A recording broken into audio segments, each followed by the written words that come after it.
Padre Celestial, en estos momentos, al prepararnos para estudiar tu palabra, invitamos a que una vez más estés con nosotros. Ya tu presencia la hemos sentido aquí. Tu nombre ha sido alabado, el nombre de Cristo ha sido glorificado por medio del canto.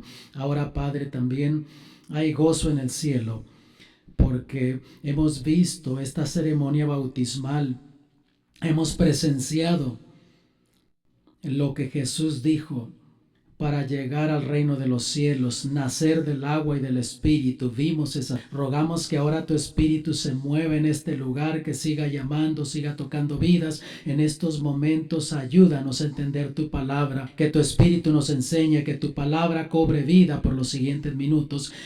Quita de nuestra mente las preocupaciones, las luchas que hay en nuestra vida, temores, inquietudes, todo lo que esté perturbando nuestra mente y preocupándonos, quítalo de ahí, que veamos a Jesús y la bendita esperanza que Él tiene en el Apocalipsis para nosotros. En el nombre de Jesús lo pedimos. Amén. El tema en este momento se titula El Milenio. Es una presentación más que hemos venido haciendo. Hemos dicho que el libro de Apocalipsis está distribuido en dos partes: la parte histórica, capítulos 1 al 14 con sus 4 divisiones, la parte escatológica, capítulos 15 al 22, también con sus 4 divisiones. Ya estudiamos todas las 4 divisiones de lo histórico: 7 iglesias, 7 sellos, 7 trompetas, el gran conflicto entre el bien y el mal. Estudiamos 4 subdivisiones que hay allí, también en las divisiones. Ya comenzamos con la parte escatológica, o sea, con lo que tiene que ver con eventos del fin.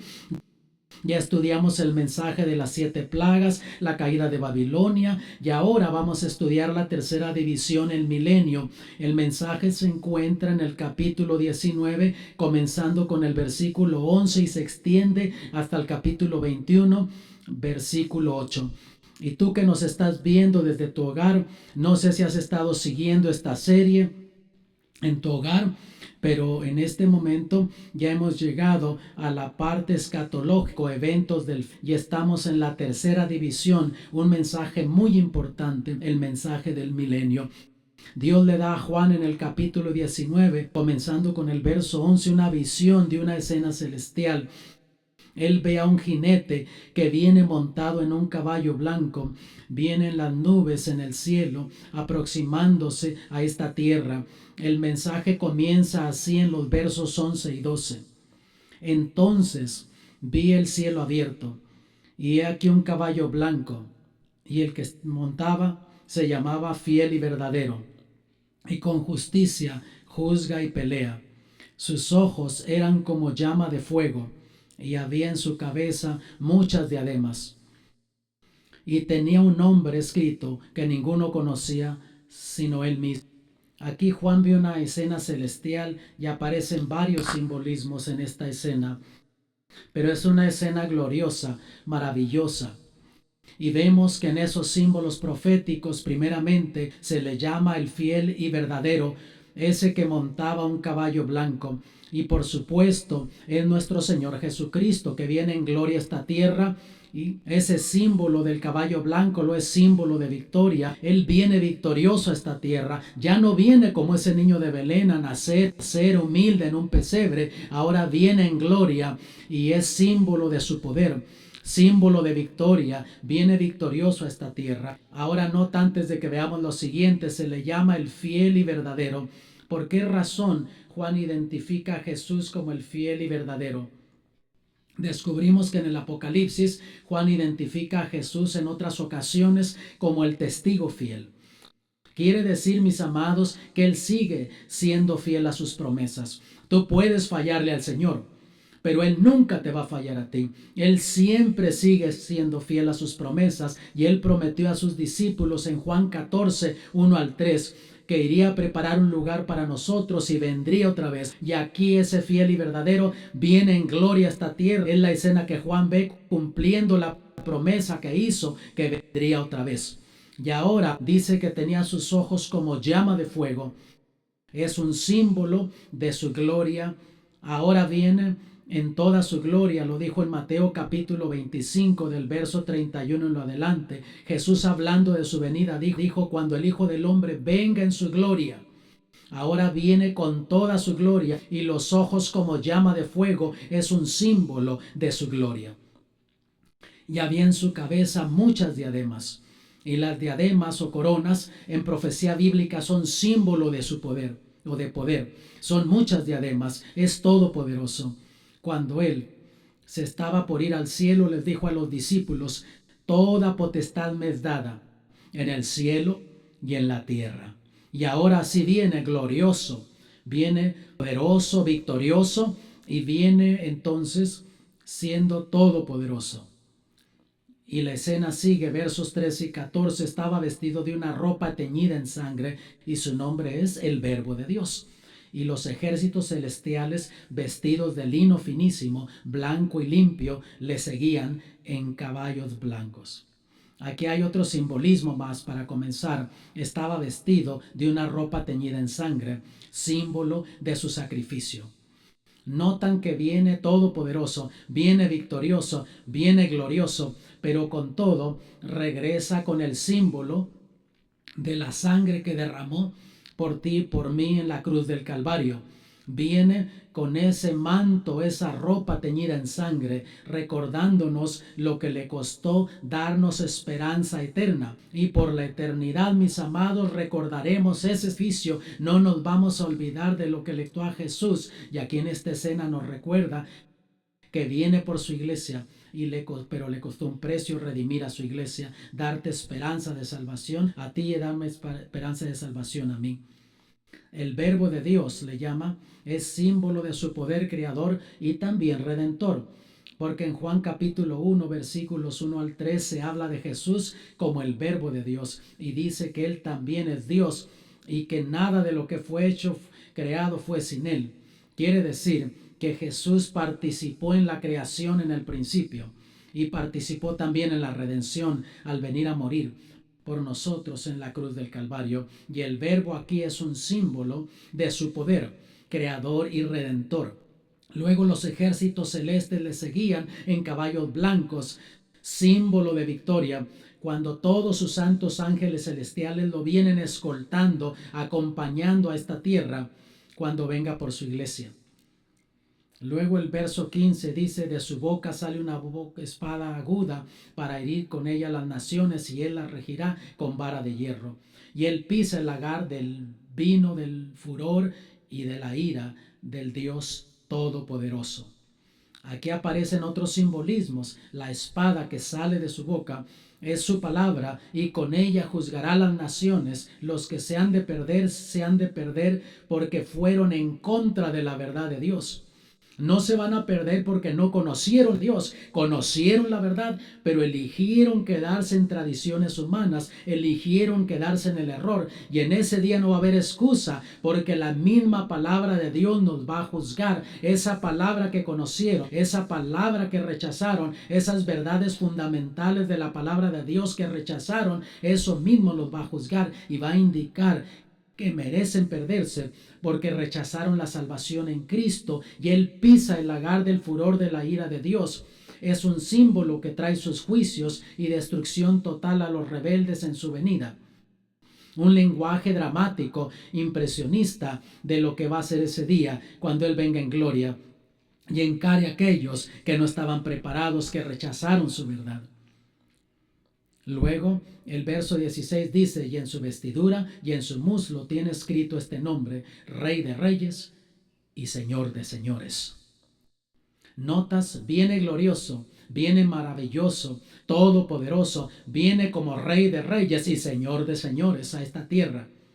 Y aquí nos da esa escena de cuando Jesús vendrá en gloria por su iglesia. Entonces, en el verso 19, nos muestra otra escena: y vi a la bestia y a los reyes de la tierra y a sus ejércitos reunidos para guerrear contra el que montaba el caballo y contra su ejército.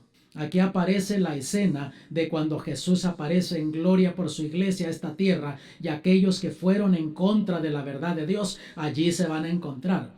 Primera escena, Jesús viniendo en gloria. Segunda escena, aquí encarando a aquellos que rechazaron su verdad y están guerreando en contra de él, en el sentido de que están en contra de la verdad que Jesús enseñó. Y en el capítulo 20 aparece otra escena. Noten, verso 1 al 3. Vi un ángel que descendía del cielo con la llave del abismo y una gran cadena en la mano. Y prendió al dragón, la serpiente antigua, que es el diablo y Satanás, y lo ató por 1000 años, y lo arrojó al abismo, y lo encerró y puso su sello sobre él, para que no engañe más a las naciones, hasta que fuesen cumplidos 1000 años. Y después de esto debe ser desatado por un poco de tiempo.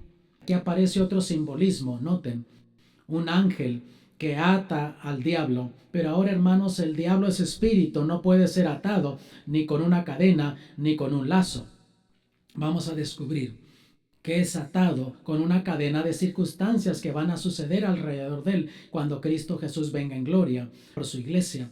Pero tú y yo hemos utilizado expresiones idiomáticas como estas. Supongamos que tú querías llegar a tiempo al concierto, estar aquí a las puras 7 y estabas en tu casa ya por salir y alguien te llama y atiendes la llamada. Es una llamada importante y te tienen 15 minutos, por fin logras colgar el teléfono, sales, te subes a tu carro, quieres encenderlo y el carro comienza, la batería se descargó. Vas corriendo con el vecino, le pides que le pase corriente a tu carro, lo enciendes, sales y estás saliendo apenas por la calle Berry o por donde vivas y sientes que el carro comienza a hacerse así un poquito raro hacia un lado. Te paras, se rompió una llanta, te bajas a cambiarla, la logras cambiar, sales rápido y quieres entrar a la ruta 35 y hay un accidente allí, el tráfico está parado y tú desesperado porque no te querías perder la música. Por fin logras llegar aquí, 7:15, 7:20, terminando ya el concierto. Y te saluda alguien al entrada y te pregunta, ¿cómo has estado? Hombre, hoy estuve atado. ¿Has usado ese tipo de expresiones? No porque te ataron, te amarraron, sino fue una cadena de circunstancias que sucedieron alrededor de ti, que te tuvieron atado, no te permitieron hacer lo que querías hacer en el tiempo que querías hacerlo. Y así también le va a suceder al diablo. Ahora noten algo interesante. Comienza en el capítulo 19 la escena de Cristo viniendo en gloria y encara a los que rechazaron su verdad, a los pecadores.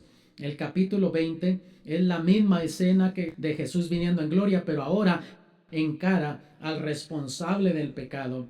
Capítulo 19, verso 19, habla de los que rechazaron la verdad de Dios, la bestia, el falso profeta. Pero aquí encara en el capítulo 20 al responsable del pecado, que es el diablo, y es atado. Vamos a ver los eventos que suceden en ese momento cuando Cristo viene en gloria. Lo primerito que sucede, una primera resurrección. La Biblia habla de eso en varias ocasiones. Cristo viene en gloria y los hijos de él que bajaron a la tumba con la bendita esperanza de la salvación salen triunfantes de la tumba, glorificados. Vean el apóstol Pablo hablando de eso en Tesalonicenses, lo dice. Porque el mismo Señor, con aclamación, con voz de arcángel y con trompeta de Dios, descenderá del cielo, y los muertos en Cristo resucitarán primero. Ahora, ¿qué se menciona que los muertos en Cristo resucitarán primero? Para que se mencione una primera resurrección, tiene que haber por lo menos una segunda resurrección. Y el libro de Apocalipsis nos habla de dos resurrecciones diferentes. En ese momento, cuando Jesús aparece en gloria por su iglesia, todos los que estaban muertos en las tumbas, que bajaron con el sello de Dios, salvos en Cristo, salen triunfantes de la tumba. En Apocalipsis capítulo 20, verso 6 nos habla de lo mismo. Bienaventurado y santo el que tiene parte ¿en qué? En la primera resurrección. ¿Por qué razón? ¿Por qué es bienaventurado y santo? Porque la segunda muerte no tiene potestad en estos. Y si se menciona una segunda muerte, tiene que haber por lo menos una primera muerte. Y la Biblia habla de dos tipos de muertes. Notan, los hijos de Dios habían muerto, estaban en la tumba. Lo que Jesús llamó el sueño de la muerte, estar durmiendo. Pero esos que murieron en Cristo, cuando Cristo viene, resucitan y dice que la segunda muerte no tiene potestad de ellos. O sea, amados, los hijos de Dios pueden sufrir la primera muerte, pero no la segunda muerte, que es la muerte eterna. Los hijos de Dios no van a sufrir eso. Antes serán sacerdotes de Dios y de Cristo y reinarán con Él 1000 años. Cristo Jesús aparece en gloria, resucita el pueblo de Dios y entonces va con el Señor con 1000 años. Pero también los justos, los que estén viviendo la vida cristiana, que no han muerto cuando Cristo aparece en gloria, también son llevados al cielo con esos que resucitaron. Vean, el apóstol Pablo lo dice en el versículo 17, ahora de Primera de Tesalonicenses 4. Luego nosotros, los que vivimos, los que hayamos quedado, seremos arrebatados juntamente con ellos en las nubes para recibir al Señor en el aire. Y así estaremos siempre con el Señor. ¿No te parece maravilloso esa promesa? Si estás viviendo, vas a ser glorificado en ese momento. Si bajaste a la tumba antes de que Cristo aparezca en gloria, pues vas a salir glorificado, triunfante de la tumba. Hablando el apóstol Pablo de esto en Primera de Corintios 15, 51 y 52, dice lo siguiente: he aquí, os digo un misterio. Todos ciertamente no dormiremos, mas todos seremos transformados. O sea, está diciendo el apóstol Pablo que cuando Cristo venga, no todos los cristianos vamos a estar muertos. Unos estarán muertos en la tumba, otros vamos a estar viviendo. Pero todos, muertos como vivos, que estemos preparados, vamos a ser, dice él, transformados. Y sigue explicando: en un momento, en un abrir de ojo, a la final trompeta, porque será tocada la trompeta y los muertos serán levantados sin corrupción. Nosotros seremos transformados. ¡Qué cuadro tan maravilloso! Y dice que va a ser como un abrir y cerrar de ojos. O sea, en la muerte no hay lapso de tiempo. Aquellos que murieron hace 1000 años atrás, 2000 años atrás, ese día cuando Jesús aparezca en gloria, si murieron en Cristo, salen triunfantes de la tumba. Para ellos va a ser como que apenas habían cerrado los ojos y ahora los están abriendo. ¿No te parece maravilloso eso? No hay lapso de tiempo. No saben nada. La Biblia dice que están descansando. La mente, su memoria es puesta en olvido. Ahora, no sé si tú has perdido seres queridos. Yo he perdido seres queridos, familiares y amigos. Y esta es una hermosa promesa. Tú que nos estás sintonizando desde tu hogar, en tu televisor o por el internet, yo te digo, esta es una hermosa promesa. Un familiar nuestro perdió un niño años atrás de leucemia, y en ese entonces la leucemia era una enfermedad que no se trataba como ahora. No había muchas alternativas. Un niñito de 2 años, 2 años y medio, muere. Se imaginan cómo esta madre quedó devastada, pero era una madre cristiana. Se aferró a estas promesas. Con todo, mis amados, no es lógico que los padres tengan que enterrar a los hijos. Se espera que los hijos van a enterrar a los padres. Pero cuando un padre se ve confrontado con tener que enterrar a un hijo, eso deba ser devastador. Yo casi perdí a mi hija menor unos años atrás, y hermanos, siendo pastor, teniendo estas promesas de Dios, con todo eso te sacude emocionalmente, porque no es lógico que tú de padre tengas que enterrar a tus hijos. Se espera que los hijos van a enterrar a los padres. Pero recuerdo aquella tarde en el cementerio. Esa madre se acercó a aquel pequeño ataúd y le dijo: hijo, te veo en la mañana de la resurrección. Y esa es una promesa para el pueblo de Dios. De eso está hablando aquí. Pero ahora, los que no están preparados cuando Cristo viene, los que estaban en la tumba, no resucitan en esa primera resurrección, y los que están viviendo, que no estaban preparados en Cristo, son destruidos con la gloria de la venida de Cristo. Aquí en Tesalonicenses 2, versos 7 del capítulo 1, el apóstol Pablo comienza hablando del pueblo de Dios que está preparado: y a vosotros que sois atribulados, dar reposo con nosotros cuando se manifestará el Señor Jesús del cielo con los ángeles de su potencia. Aquí da una promesa, una esperanza a aquellos que son maltratados, que han sufrido por el nombre de Cristo. Ese día Cristo Jesús viene a darles reposo, la vida eterna a sus hijos. Pero ahora habla de los que no están preparados ese día, que estén viviendo. Verso 8 dice que para ellos viene en llama de fuego para dar el pago a los que no conocieron a Dios ni obedecen el evangelio de nuestro Señor Jesucristo. Yo no puedo explicar del todo cómo va a ser este evento glorioso, mi amado, que para el pueblo de Dios que esté preparado representa la venida de Cristo, glorificación, vida eterna. Pero para aquellos que no están preparados es como llama de fuego.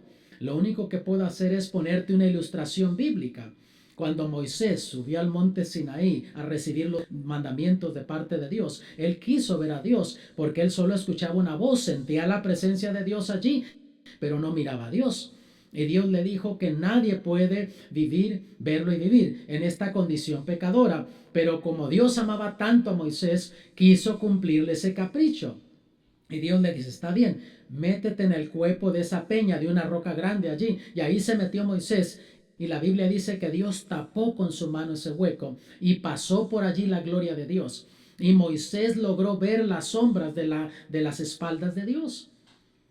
Cuando Moisés bajó del monte Sinaí, donde estaba el pueblo de Israel, él no sabía lo que estaba sucediendo, pero la gente se tapaba el rostro, porque era un resplandor que tenía en el rostro Moisés. Se tuvo que poner un velo y por días tuvo esa gloria en su rostro, solo por haber visto las sombras de las espaldas de Dios. Ahora ponte a pensar, cuando Cristo Jesús venga en gloria, con la gloria del Padre, el Espíritu Santo, la gloria de millones y millones de ángeles, la gente que no esté preparada va a ser como un fuego consumidor. El pueblo de Dios presenciará su gloria porque dice que seremos transformados. Y luego en Apocalipsis 25 dice, pero los otros muertos no volvieron a vivir hasta que se cumplieron ¿cuánto tiempo? 1000 años. El pueblo de Dios resucita al principio de esos 1000 años cuando Cristo viene en gloria, pero los que no estaban preparados, que quedaron en las tumbas, esos que fueron destruidos con la gloria del Señor en su venida, no vuelven a vivir hasta cuando se completen 1000 años.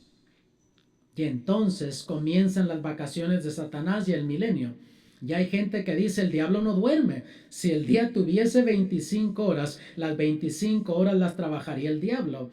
Por eso hay sufrimiento, dolor, muerte, desgracias, hogares destruidos, hijos rebeldes en contra de sus padres. Vemos hogares disfuncionales porque el diablo está haciendo todo lo que puede para destruir familias, destruir vidas, destruir sueños, destruir ilusiones de los seres humanos.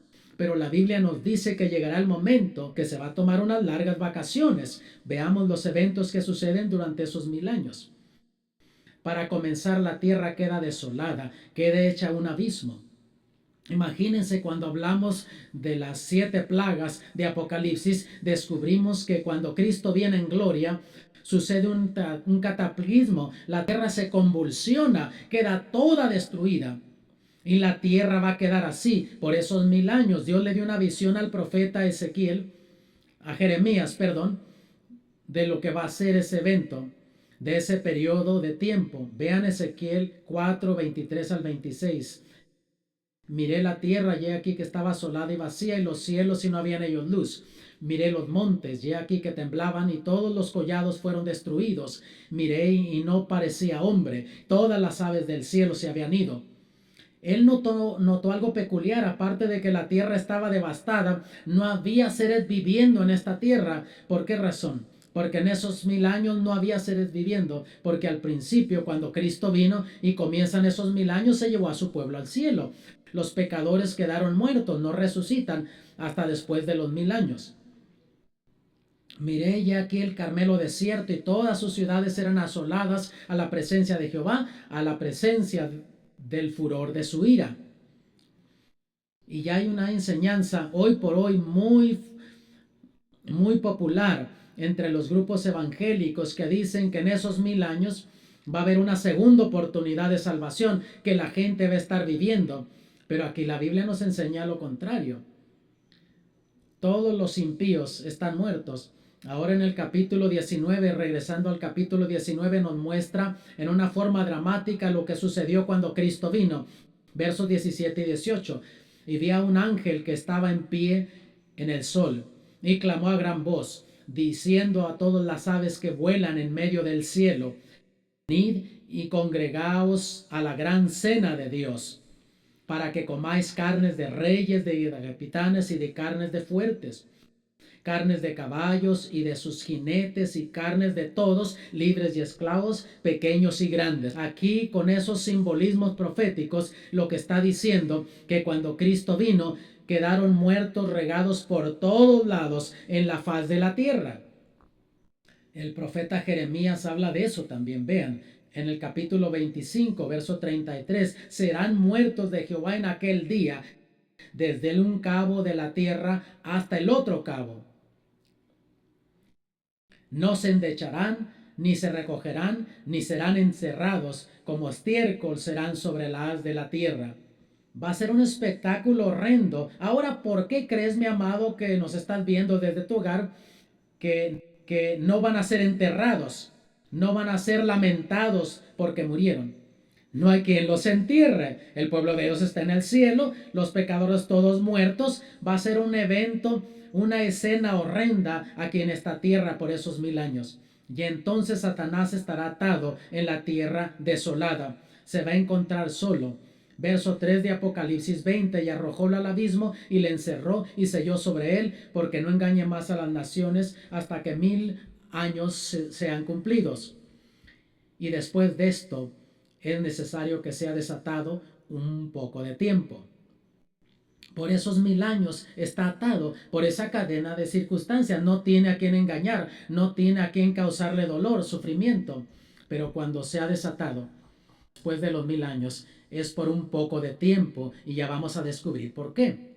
Y por esos 1000 años Satanás estará acompañado de los ángeles caídos. Ya vimos en un estudio pasado, en el conflicto entre el bien y el mal, que cuando Lucifer se rebeló en contra de Dios, arrastró una tercera parte de los ángeles del cielo. Y si en el cielo hay millones y millones de ángeles, en esta tierra hay millones y millones de ángeles caídos también. Y con ellos va a estar en esta tierra. Pero no tienen a seres humanos a quienes causarles dolores y sufrimiento. Y entonces los justos, el pueblo de Dios, está en el cielo, ocupado en el juicio.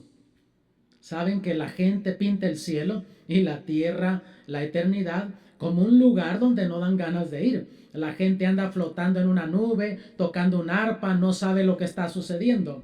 Pero no, va a ser maravilloso ese periodo de 1000 años. Mira, lo dice en el verso 4: y vi tronos y se sentaron sobre ellos y les fue dado ¿qué? Juicio. ¿De qué juicio está hablando? Descubrimos en un estudio pasado que en el año 1844, al cumplirse las profecías de Daniel, entramos al tiempo del fin y comenzó el juicio investigador en el santuario celestial, donde ahora Jesús está oficiando en favor nuestro. Pero cuando Cristo viene en gloria, termina ese primer juicio investigador y el destino eterno de cada quien queda sellado. Cristo viene por su pueblo y su pueblo participa en la segunda fase del juicio, que es el juicio registrador, donde vamos a registrar las evidencias en los libros del cielo. Y vi las almas de los degollados por el testimonio de Jesús y por la palabra de Dios, y que no habían adorado a la bestia ni a su imagen, y que no recibieron la señal en sus frentes y en sus manos, y vivieron y reinaron con Cristo 1000 años. Y sabes, para ti, para mí, 1000 años ahora se nos hace que es una eternidad. Pero cuando estemos en el cielo, glorificados ya, esos 1000 años se nos va a hacer apenas un abrir y cerrar de ojos. En la eternidad, 1000 años no va a ser nada. El apóstol Pablo menciona esto en Corintios 6, 2 y 3. ¿O no sabéis que los santos han de juzgar al mundo? ¿Y qué dijimos que es un santo, amados?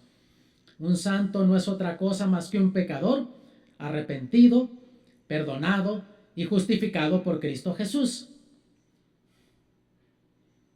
Y si el mundo ha de ser juzgado por vosotros, ¿sois indignos de juzgar cosas muy pequeñas? ¿O no sabéis que hemos de juzgar a los ángeles? ¿Cuánto más las cosas de este siglo? ¿De qué ángeles está hablando? De los ángeles caídos, Lucifer y los ángeles que lo siguieron en rebelión, en contra de Dios. Y tú y yo vamos a participar de ese juicio registrador. Ver que Dios fue un Dios justo, y va a haber sorpresas en el cielo, porque piensa que tú llegas al cielo y esperabas que el hermano Pedro Auriola debería estar allí. Si alguien se iba a salvar, era ese hermano. A lo mejor era el diácono, jefe de diáconos o el anciano.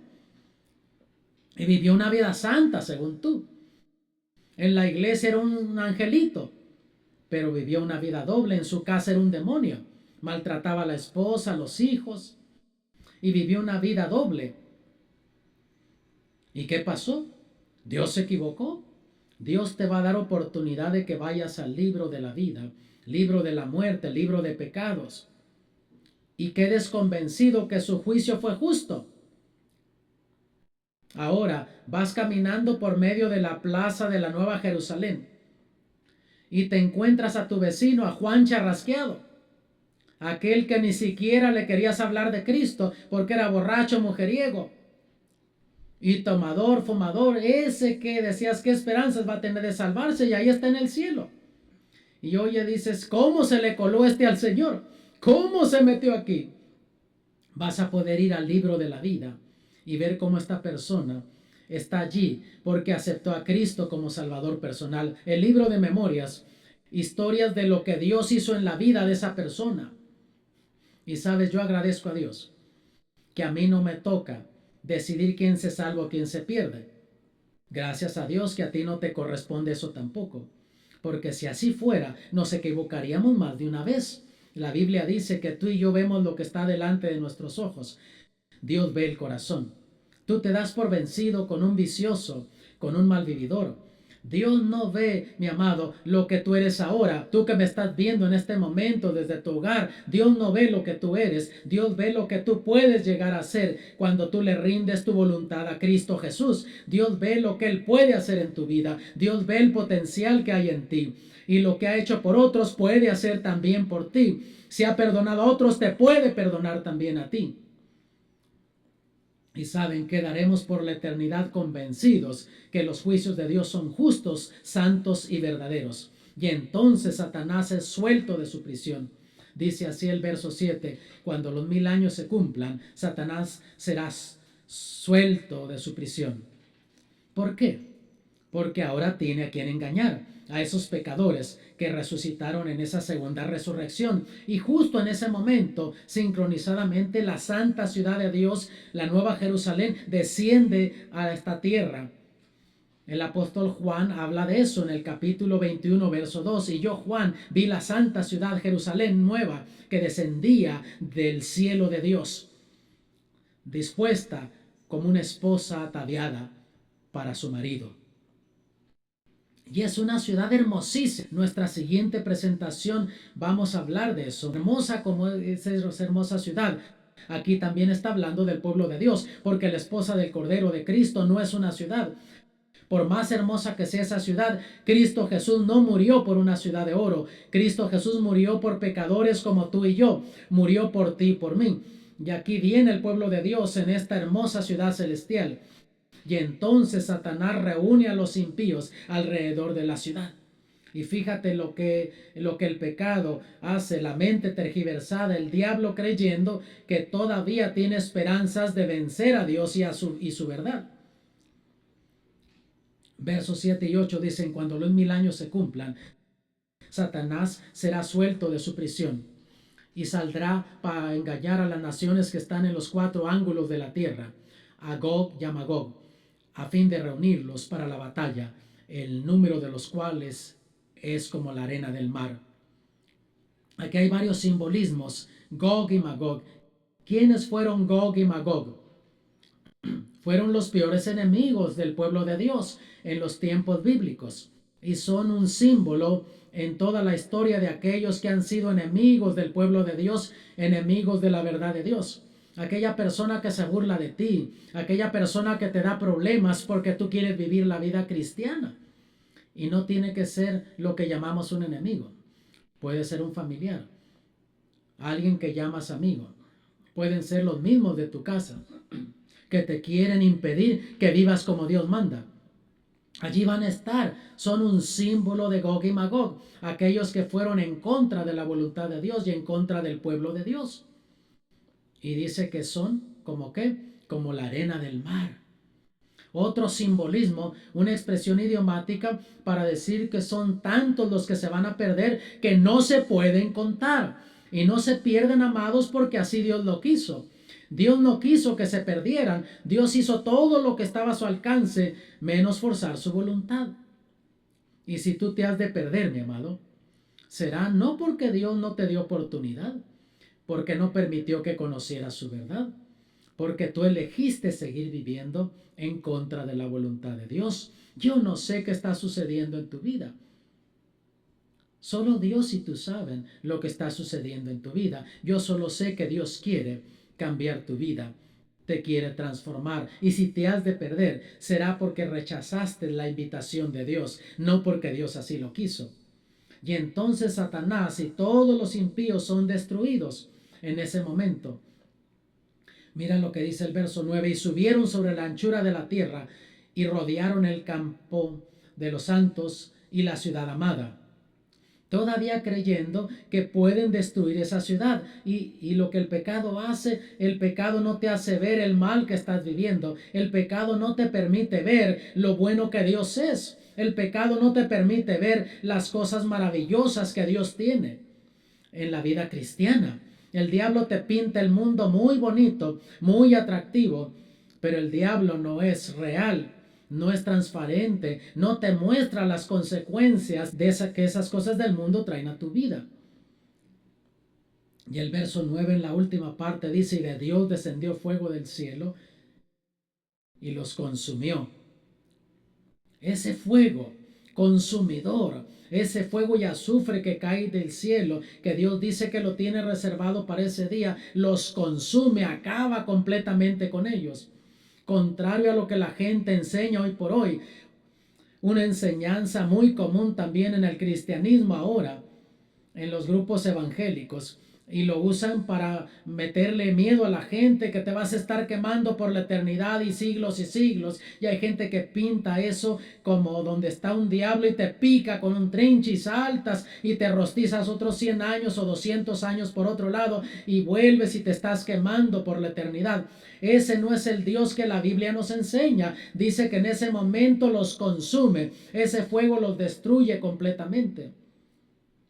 Y ahora nota el verso 15, nos muestra una escena interesante, el verso 11 al 15. Y vi un gran trono blanco y al que estaba sentado en él, de delante del cual huyeron la tierra y el cielo, y ningún lugar se encontró para ellos. Y vi a los muertos, grandes y pequeños, de pie ante Dios, y los libros fueron abiertos, y otro libro fue abierto, el cual es el libro de la vida. Y fueron juzgados los muertos por las cosas que estaban escritas en los libros según sus obras. Y el mar entregó los muertos que había en él, y la muerte y el Hades entregaron los muertos que había en ellos. Y el Hades es una palabra griega para referirse a la tumba, o sea, los que estaban muertos que quedaron en el mar. Yo no sé cómo Dios va a hacer, pero van a salir de allí para enfrentar el juicio. Los que estaban en la tumba, la muerte va a entregarlos también, van a salir de la tumba para encarar ese juicio. Sigue diciendo: y fueron juzgados cada uno según sus obras.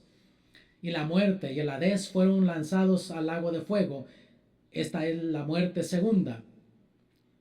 Y el que no se halló inscrito en el libro de la vida fue lanzado al lago de fuego.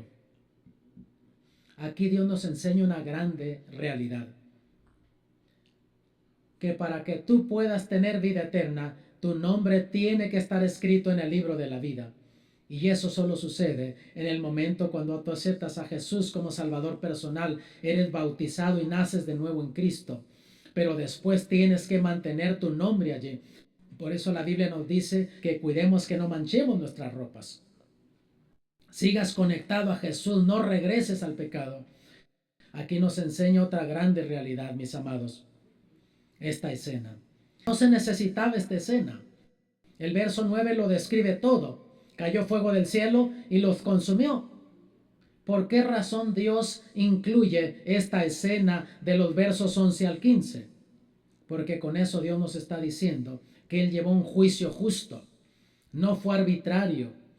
Dios tuvo un juicio, dio oportunidad a la gente, y si se perdieron fue porque así lo eligieron, no porque Él fue arbitrario. Él dio oportunidad y llevó a cabo un juicio, que es lo que se está llevando a cabo ahora en el santuario celestial, y Dios te sigue dando oportunidades.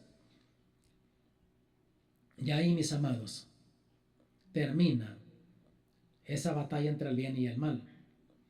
Decía allí, en el verso 8, que el diablo los prepara para la gran batalla. ¿Cuál?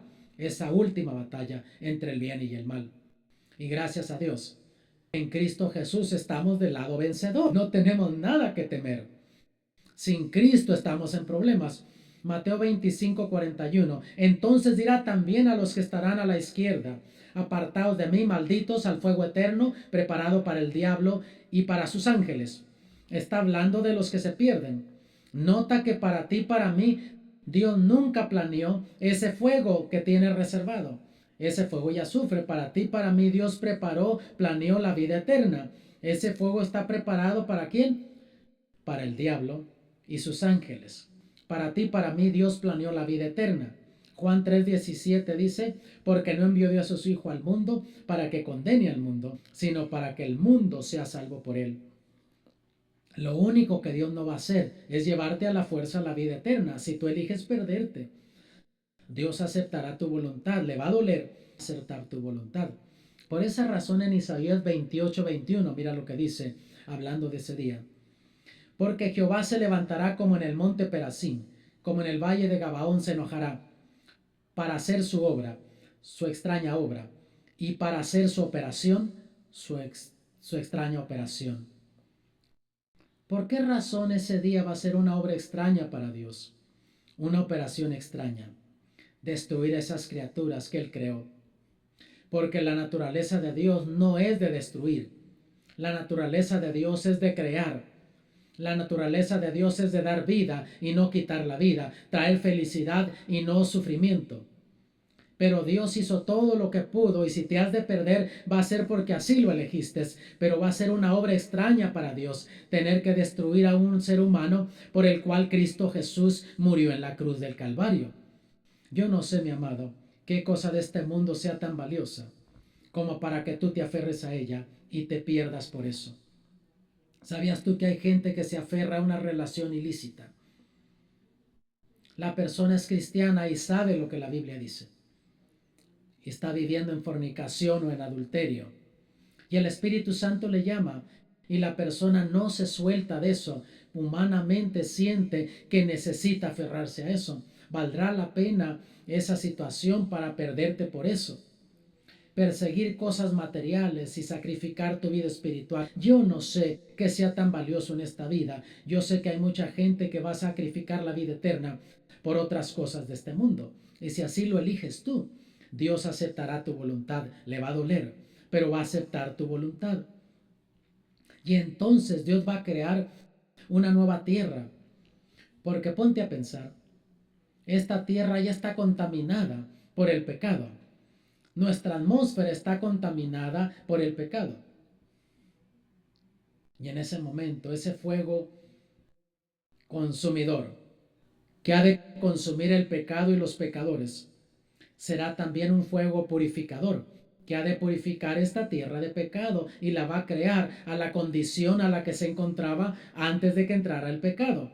En 2 de Pedro 3:13 lo dice, bien que esperamos cielos nuevos y tierra nueva, según sus promesas, en las cuales mora la justicia.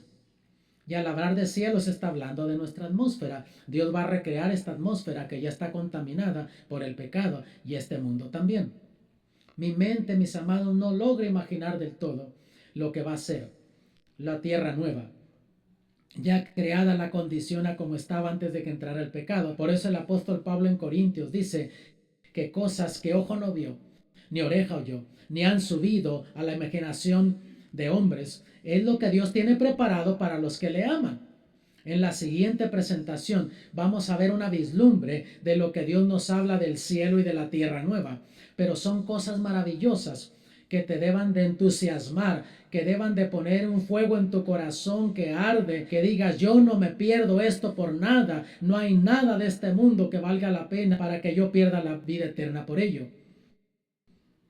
Y miren el capítulo 21, versos 3 al 5. Y oí una gran voz del cielo que decía: He aquí el tabernáculo de Dios con los hombres, y limpiará Dios toda lágrima de los ojos de ellos, y la muerte no será más, y no habrá más llanto, ni clamor, ni dolor, porque las primeras cosas son pasadas. Déjeme detenerme aquí un poquito. ¿Anhelas tú vivir en un lugar así? Donde ya no derrames lágrimas más, donde ya no haya más dolor en tu vida, donde ya no haya más llanto, sufrimiento. Yo no sé, mi amado, qué está pasando en tu vida ahora. Tú que me estás viendo desde tu hogar en este momento, yo no sé qué drama estás viviendo ahora. Yo solo sé que mucha gente vive sufriendo. Y a veces tú sonríes, pero en el corazón estás llorando, porque a lo mejor tu matrimonio se está desbaratando, no hay comprensión, no hay amor, ves que tus hijos están yendo por un camino equivocado, hay cosas que te hacen sufrir, llorar. Dios promete que ya no más va a existir eso. Y el que estaba sentado en el trono dijo: He aquí, yo hago nuevas todas las cosas. Y me dijo: Escribe, porque estas palabras son fieles y verdaderas. Y sabes, amado, puedes confiar en lo que Dios dice. Escribe. Los seres humanos te pueden hacer promesas, pero no siempre te las van a cumplir, por mejor intención que tengan. A mí me ha fallado gente, seres humanos. Yo también sin duda les he fallado a otros seres humanos. He tenido la intención de cumplir lo que prometí, y por circunstancias de la vida, ser humano, soy humano, fallado. Pero cuando Dios dice algo, tú puedes confiar en eso. Y aquí Él promete: el que estaba sentado en el trono dijo: escribe. Tú puedes confiar en las promesas de Dios. Y luego mira, concluyendo el mensaje del milenio, en el verso 6 dice: y me dijo: hecho está. Yo soy el alfa y la omega, el principio y el fin. Déjame detenerme aquí. Nota que aquí dice: hecho está. Cuando estudiamos el mensaje de las plagas, dijimos que Jesús 3 veces dice: hecho está. La primera vez, cuando murió en la cruz por ti y por mí. Consumado es. Hecho está. Nos dio la esperanza de vida eterna. Nos abrió las puertas del cielo, de la eternidad. Cuando Jesús termina su obra como sacerdote en el santuario celestial, antes de que venga por su iglesia, descubrimos allí en Apocalipsis que dice de nuevo: hecho está. O sea, el destino eterno de cada quien quedó sellado, allí quedó sellado. Pero después de los 1000 años, dice el Señor: hecho está.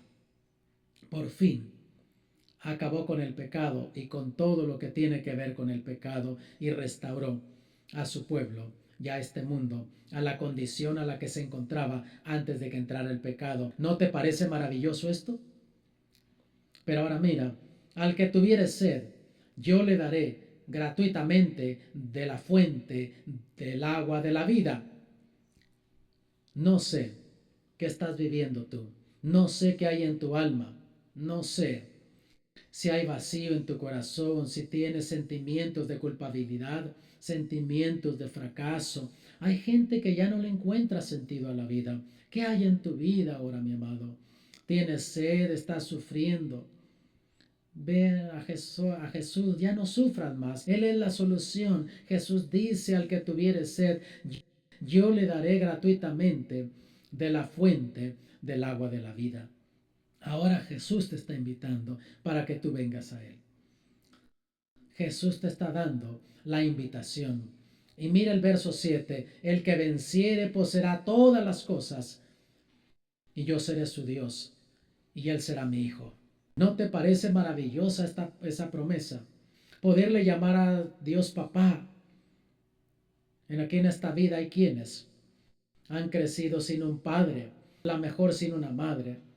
No saben lo que es llamar a alguien papá, pero tú puedes ese día decirle papá a Dios, porque Él dice que Él será nuestro Padre y nosotros seremos sus hijos. Qué maravilloso, ¿no te parece? Que Dios teniendo un infinito eterno, hablando un vasto universo, Dios elija hacer su trono con esta humanidad caída que Él vino a restaurar. Eso es amor. Yo no sé si tú vas a responder ese amor, pero todas las promesas del Apocalipsis Dios las tiene para ti, si tú las aceptas, si le entregas tu vida a Cristo. Y mira lo que dice el verso 8. ¿Quiénes no van a ir ahí? Pero los cobardes y incrédulos, los abominables y homicidas, los fornicarios y hechiceros, y los idólatras y todos los mentirosos tendrán su parte en el lago que arde con fuego y azufre, que es la muerte segunda. Y mira cómo Dios incluye con los fornicarios, con los mentirosos, con los hechiceros, también a los incrédulos, a los temerosos, a los cobardes. Y hay tanta gente que pone en duda la existencia de Dios. Yo no creo lo que la Biblia dice. Y Dios se le sigue manifestando, o si cree lo que ahí dice, no se atreve a tomar una decisión en favor de la verdad de Dios, porque ¿qué dirán mis amigos, mi familia? Y tienen temor de ponerse del lado de la verdad de Dios. Oh, mi amado, ¿dónde vas a estar tú ese día? He aquí el tabernáculo de Dios con los hombres, y limpiará Dios toda lágrima de los ojos de ellos. Ese día Dios quiere que tú estés allí. Pero las decisiones que tú tomes ahora es lo que va a decidir tu destino eterno. Y cuando tú entiendes eso, eso pone un nuevo sentido de gozo, de propósito, de poder espiritual, de perdón, de felicidad en tu vida. Y entonces Jesús llega a ser real en tu vida. Hecho está. Yo soy el alfa y el omega, el principio y el fin. El que tenga sed, venga, y yo le daré del agua de la vida. Qué hermosa promesa, ¿no te parece? Y el Señor morará con su pueblo. Ya no habrá más llanto, ni lágrimas, ni dolor. Yo quiero orar por ti esta noche. No sé qué está pasando en tu vida, pero Dios te está llamando para que decidas por Él. Pensamos tener otra ceremonia bautismal, a lo mejor mañana, no sé, veremos, a lo mejor otro día, pero antes de que termine esta conferencia, puedes entregar tu vida a Cristo por medio del bautismo, pero ahora puedes decidir, yo quiero orar por ti. Si tú quieres entregarle tu vida a Cristo, ponte de pie, yo quiero orar por ti. Ya llenaste la tarjeta, pero todavía no te has bautizado. Dios te bendiga, hermano. La habías llenado, pero quieres decirle, Señor, yo quiero tomar de esa agua de la vida. Yo no quiero perder esa vida eterna. No hay nada en este mundo que valga la pena que yo me aferre a ello. Señor, dame el poder para soltarme de cualquier cosa que me puede estar impidiendo encontrarme contigo, ser libre en Cristo. ¿Quién más necesita tomar esa decisión en esta oportunidad? Ponte de pie, yo quiero orar por ti. Este es el momento de entregar tu vida. Dios te bendiga, hermana. El Espíritu Santo se está moviendo. Ahora, el Señor dice que los incrédulos, los cobardes, van a estar en el lago de fuego y azufre. Dios no quiere que tú estés allí. Dios quiere darte la vida eterna. ¿Vas a tener temor de decidir por Jesús? ¿Te va a dar pena de lo que otros digan? Ponte de pie en el nombre de Cristo. Deba de haber otro más, otros por quienes Cristo murió. Dios te ama y hará todo lo posible menos forzar tu voluntad. ¿Qué ha hecho Dios por ti? ¿Qué más esperas que Dios haga por ti para que tú respondas a su amor? ¿Por qué no te pones de pie ahora y decides por Jesús? ¿Quién más está aquí que en su corazón sabe que necesita tomar esa decisión? ¿Quieres encontrar libertad en Cristo? Dios te está llamando a ti. No te vayas a ir sufriendo a tu casa al terminar esta programación porque Dios te llamó y no decidiste. ¿Quién es la otra persona o personas que en este momento deban decidir? Dios te bendiga, hermana. El Espíritu Santo sigue llamando. ¿Por qué sufres allí donde estás sentado? ¿Por qué no vienes ahora? Acércate. Ponte de pie. Muéstrale al Señor que tú decides por Él. Que tú quieres tener la vida eterna. Tú lo amas al Señor más de lo que puedas amar cualquier cosa o cualquier persona en este mundo. No anhelas ese día cuando lo puedas llamar papá al Señor cuando venga en gloria, que Él te llame mi hijo. Entonces, ¿por qué no te pones de pie en el nombre del Señor Jesús? Ya 3 personas se pusieron de pie. ¿Quién más deba de ponerse de pie? ¿Dónde estás tú? ¿Qué es lo que te está deteniendo, mi hijo? ¿Por qué sufres? ¿Qué te está impidiendo encontrar libertad en Cristo Jesús? Tienes 1 minuto para tomar esa decisión. Ahora es tu oportunidad. ¿Qué vas a permitir que se interponga entre tú y Dios? En este momento, piérdete en la eternidad. Olvídate de lo que está a tu alrededor y solamente ve al Señor Jesús, que murió por ti en la cruz del Calvario, que dijo, hecho está. Te dio esperanza eterna. Cuando viene en gloria, dice, hecho está. Y cuando por fin termine ese último conflicto, dirá, hecho está. ¿Quién más se va a poner de pie en el nombre del Señor Jesús ahora? ¿Dónde estás tú, joven adulto? No sé quién eres. Yo solo sé que Dios seguirá llamando. Y si te has de perder, no va a ser porque Dios así lo quiso. Será porque tú así lo elegiste. Conociste a Dios, te llamó, conociste su mensaje, pero pensaste que algún día... Te bendiga, hermana. ¿Quién más va a ponerse de pie? Gloria a Dios por esta hermana. Pero hay otros más también aquí. Yo sé que el Espíritu Santo está llamando. Y en vez de pensar, alguien más lo necesita, tú debes de decir, yo necesito, yo te necesito a ti. Dios te quiere salvar, Dios quiere salvar tu hogar, tu matrimonio también, pero depende de las decisiones que tú tomes ahora, es lo que decidirá tu destino eterno. Yo voy a pedir a estos que se pusieron de pie, que se acerquen acá conmigo, quiero orar por ustedes, vengan, muestren que aman al Señor. Las personas que se pusieron de pie en este lado, vengan. Yo voy a orar por ustedes. Un hermano salió en este momento, pero si tú necesitas venir, acércate. No vayas a perder esta oportunidad. No sigas sufriendo. No cierres tu corazón al Espíritu de Dios. Ahora el Señor te está llamando. Ahora te está dando oportunidad. 3 preciosas almas para el cielo son preciosas, y solo ustedes hubiesen pecado en este mundo. Por ustedes Cristo Jesús hubiese muerto en la cruz del Calvario. Pero por ti también murió el Señor, que está sentado allí, que sabes que necesitas venir a Jesús. Acércate, Él te está llamando. En unos momentos vamos a salir de esta transmisión allá donde tú estás en tu hogar. Ábrele el corazón a Jesús, decide darle tu vida a Cristo por medio del bautismo.